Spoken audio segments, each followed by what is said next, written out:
ఈ నెల 14వ తేదీ నుంచి 20 వరకు నిర్వహించే అఖిల భారత సహకార వారోత్సవాల్లో భాగంగా చినశంకరంపేట మండలం మరో ప్రాథమిక సహకార సంఘం ఆధ్వర్యంలో 71వ వారోత్సవాలను పురస్కరించుకొని సొసైటీ కార్యాలయం ముందు సొసైటీ చైర్మన్ శ్రీనివాస్ రెడ్డి సప్తవర్ణాల జెండా ఆవిష్కరించారు. అనంతరం ఆయన మాట్లాడుతూ ఈ నెల 14వ తేదీ నుంచి 20వ తేదీ వరకు అఖిల భారత సొసైటీ వారోత్సవాలు నిర్వహించడం జరుగుతుందని, వారోత్సవాల్లో భాగంగా ధాన్యం కొనుగోలు కేంద్రాలపై రైతులకు అవగాహన కల్పించడం జరుగుతుందన్నారు.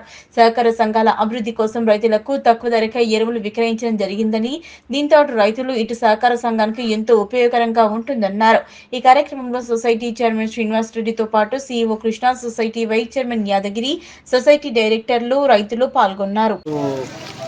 సొసైటీలో జిల్లా అఖిల భారత సహకార దినోత్సవం 71వ దినోత్సవం సందర్భంగా ఈ రోజు నుంచి 7 రోజులు వారోత్సవాలు ఘనంగా జరుపుకుంటామని అదే కార్యక్రమాలు అదేవిధంగా రైతులకు ప్యాడీ కానీ అన్ని వేల సౌకర్యాలు కల్పిస్తానని హృదయపూర్వకంగా ధన్యవాదాలు.